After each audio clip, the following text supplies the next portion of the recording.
statements being made by counsel to the media. This case has attracted, not surprisingly, a substantial amount of media interest in the Philippines in particular. That's not, of course, only mainstream media, but as is common these days, social media, and additionally appears to have provoked suppliers of what is undoubtedly fake news, and obviously fake news. Kahapon po, we brought to you live the hearing of Tatay Digong's case conference, second case conference. At itong si Judge Corner, na siya talaga namang pong mukhang patas na judge dahil sinabi niya na siya ay may alinlangang na talagang mag-set ng fixed date sa paglilitis si Tatay Digong kung saan dapat siya ay physically present dahil sa kalusugan at sa edad ni Tatay Digong. At saka nagtanong sa prosecution, ba't ang dami niyong ebidensya tungkol sa mga sinasabi ni Tatay Digong? Kailangan ba talaga yan? No? Yan po ay nagpapakitang patas siya kasi nga ang prosecution talaga ay inaasahan na yung mga nanggaling sa bibig ni Tatay Digong ay magpuprueba yung kanilang intent na pumatay. No? Pero tama naman po si Judge Corner. No? Bakit pa kailangan ebidensya yan? Yan ay walang ibig sabihin. No? Dahil yan ay mga salisalita ng politiko. Bagamat siya po sa tingin ko ay patas, abay kahapon, nagbabala siya. At ito po ay dahil sa mga nabanggit at nasabi na nung dating abogado ni Tatay Digong, si Kaufman. Ang sabi niya, binigyan na ng babala itong si Kaufman nung isang pagkakataon na huwag magsalita sa labas ng hukuman. Na mga abogado, lahat ng gusto nilang sabihin sa loob ng hukuman at hindi sa media. At nagbabala rin at umapila rin ang Judge Corner na dahil nga itong kasong ito ay sinusubaybayan, lalong-lalo sa Pilipinas, ang media, wag sana mag-report ng fake news, no? At talagang maging maingat na ang pagre-report nila ay mga tamang mga balita at impormasyon.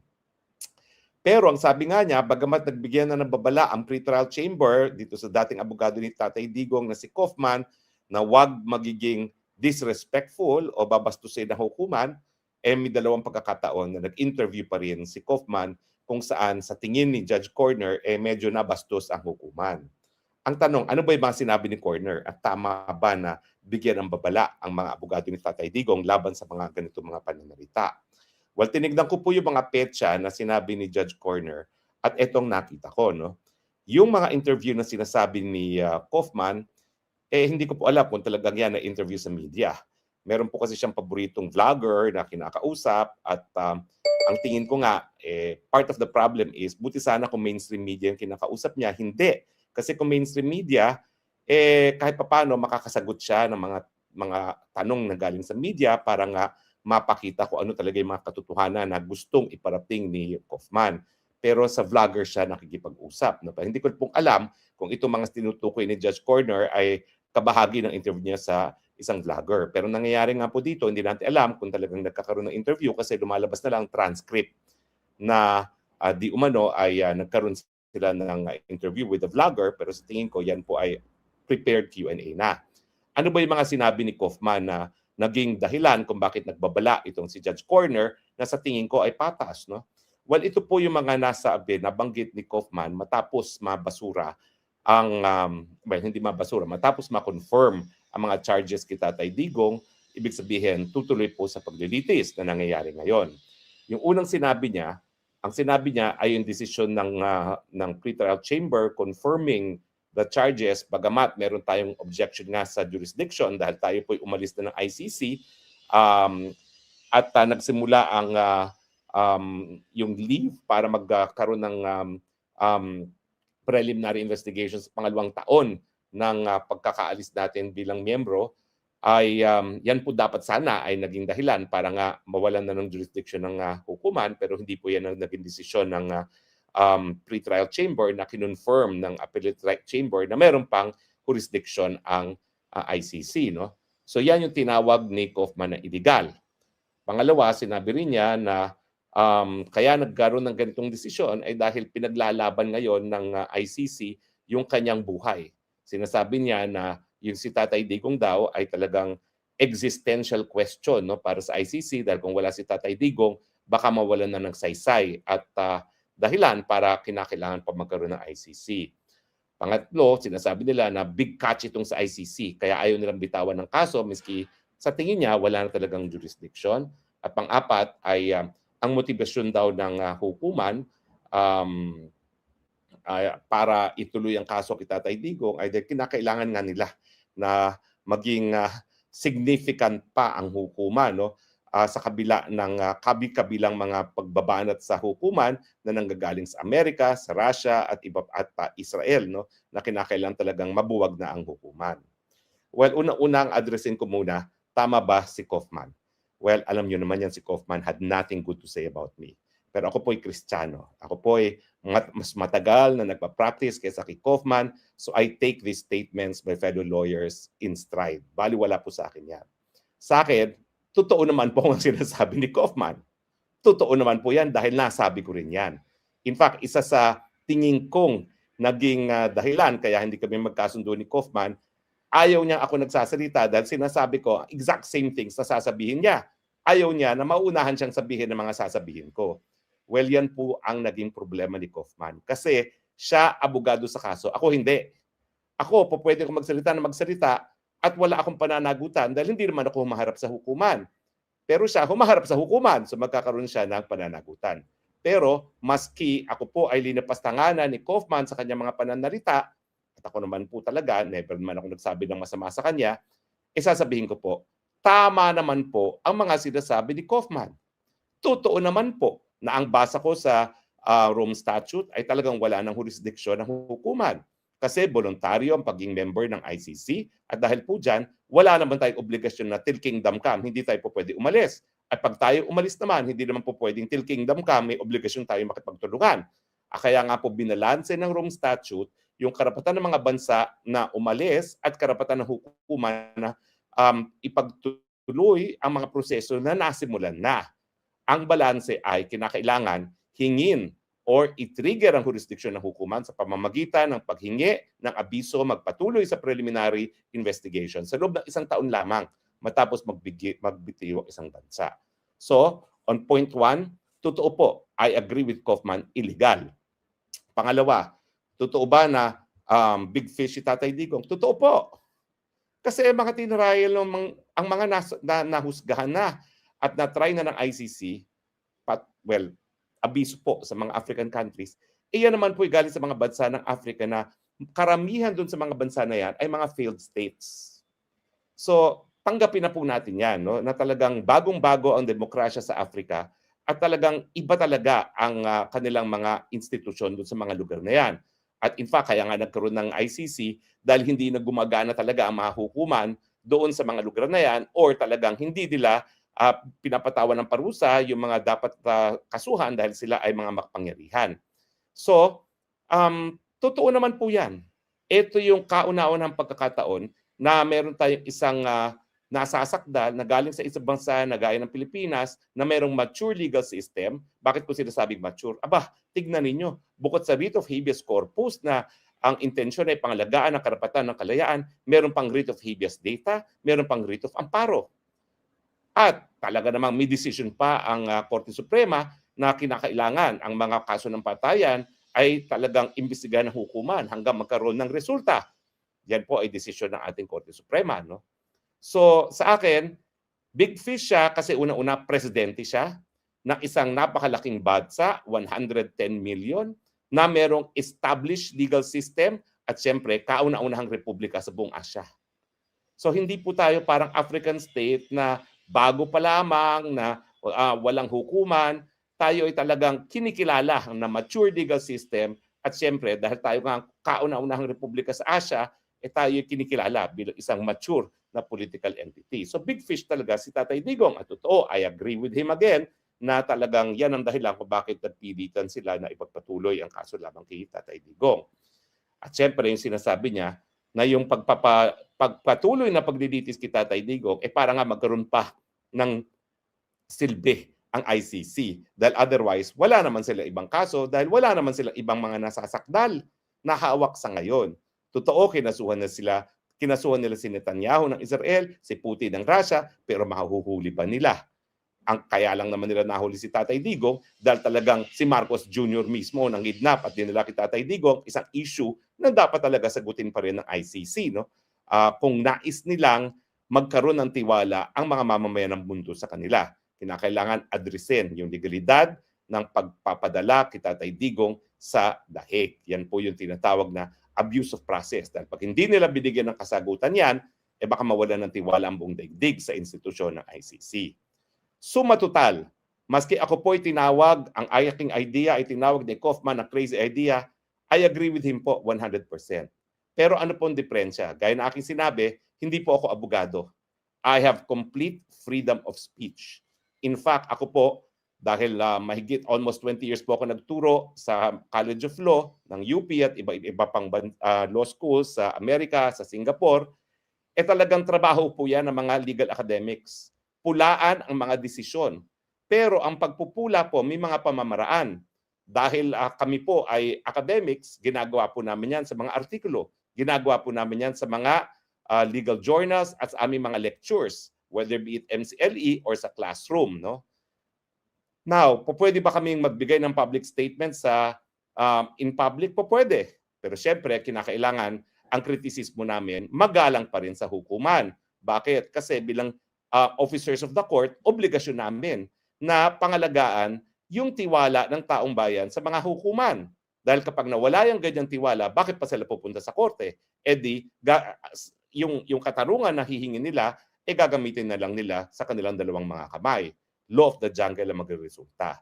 So, acceptable ang kritisismo galing sa lahat. Ang exception, siyempre, kapag ikaw ay abogado. Gaya ng sinabi ni Judge Corner, kung ikaw ay abogado at meron kang sasabihin tungkol sa kaso, sabihin yan sa hukuman, sabihin yan sa mga pleadings. Huwag naman sasabihin sa media. Bakit? Kasi mga hukom hindi makasagot sa media. Ang mga hukom, nagsasalita lang sila sa pamamagitan ng kanilang mga desisyon. So kung meron kang pula sa desisyon ng hukuman, idaan mo yan sa loob ng hukuman, idaan mo yan sa mga pleadings mo. Now, do I disapprove of what Kaufman did? Believe it or not, hindi rin. Tingin ko naman, tama rin siya na nagsalita. Kasi kung hindi naman niya sasabihin niya mga bagay-bagay niya, gaya ng sinabi niya, sino magsasabi niyan? Well, una, no? Hindi naman siya lang ang pwede magsabi niyan. Di ba sinasabi ko naman yan?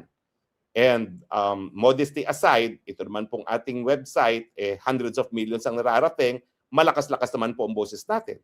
So yung mga sinasabi niya na illegal ang desisyon, sinabi ko rin po yan. Yung mga sinasabi niya na naghahanap ng relevance sa ICC, sinabi ko rin po yan. Ibig sabihin, hindi lang naman siya pwede magsabi niyan. At bilang isang abogado na humaharap sa hukuman, ang kauna-unang obligasyon niya ay sa kanyang kliyente. Anong epekto kapag ikaw, linapastangan mo ang desisyon ng hukuman? Magagalit ang hukuman, hindi lang sa abogado, kung hindi sa kliyente. Ang punto ko, bagamat agree ako kay Kaufman, pareho kami ng paninindigan, siguro hindi nga niya sinabi yan. Dahil ang baling niyan, hindi naman sa kanya. Ang baling niyan, kay Tatay Digong. Kapag nabuisit ang mga hukom sa kliyente dahil sa mga pinagsasabi ng abogado. Alam niyo po, napakatagal ko rin nag-coach ng mga moot teams sa UP. Moot teams po yan ay nagkukunwari sila na humaharap sa International Court of Justice or yung World Court. May dalawang napakagaling na mga estudyante ng UP. The very best students. Pero hindi ko po sila pinili para sa mooting kasi sila po ay bihasang debaters. Napakalaki po ng pagkakaiba kung ikaw ay nakikidebate sa kung ikaw ay humihingi ng desisyon sa hukuman in a moot court. Kinakailangan magalang ka. Kinakailangan hindi mo dinidebate ang judge dahil yung judge hindi para makipagdebate sa iyo yan. Siya ang maghuhusga kung tama ka o mali. So kinakailangan yung asal mo ay asal na ikaw ang papaboran ng huwes. Hindi mabubuisit sa iyo ang huwes. At yan ang dahilan kung bakit sa tingin ko, bagamat tamang sinasabi ni Kaufman, tama rin na nagsalita siya, dapat hindi siya nagsalita actually at hinayaan na lang niya yung mga gaya ko ang pumula sa desisyon ng hukuman. Dahil gaya ng aking sinabi kanina, ang baling kapag nabuisit ang mga hukuman at sa tingin nilang abogado ay bastos, ang baling ay sa kliyente.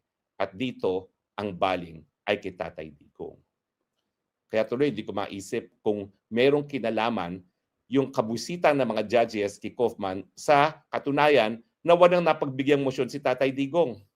Hindi ko tuloy matanggal sa isipan ko, ano kaya kung walang ganyang galit or kabusitan sa abogado, baka naman napagbigyan ng interim release, baka naman napagbigyan yung dismissal ng case dahil lack of jurisdiction. Dahil ako talaga hindi ko maintindihan bakit ganyan yung decision sa jurisdiction. Dahil wala na naman talagang jurisdiction ng hukuman. We will never know because it is fait accompli. Tapos na po yung puntong yon. Pero meron pong pagkakataon na buksan muli itong usapan pagdating sa jurisdiction at dito po yan sa trial. Dahil sa trial, po pwede buksan yung lack of jurisdiction, po pwede rin buksan yung issue ng complementarity. Gumagana ba ang mga hukuman sa Pilipinas? Dahil kung gumagana yan, dapat hindi gumalaw ang ICC. At ngayon po, ang mabuting balita sa asta naman ni Judge, mukhang dahil matagal na silang magkasama ni Peter Haynes at pareho silang Briton, mukhang magkasundo sila. Hindi ko tingin na bibigyan niya ng special attention o special treatment si Haynes. Pero at least, sigurado tayo, hindi nabubuisit itong judge nito kay Haynes dahilan para tayo naman ay maging kampante na magkakaroon na patas na paglilitis si Tatay Digong. The final matter that I want to raise is this. Just a minute. And that's the question of statements being made by counsel to the media. This case has attracted, not surprisingly, a substantial amount of media interest in the Philippines in particular. That's not, of course, only mainstream media, but as is common these days, social media, and additionally appears to have provoked suppliers of what is undoubtedly fake news, and obviously fake news. The first thing we wish to emphasize is the need for the media to report to the public accurately and fairly what is said in court, and above all, to avoid speculation. That is important in any trial, and it's doubly important when it comes to a trial of serious allegations. And nothing could be more serious than these of criminal activity.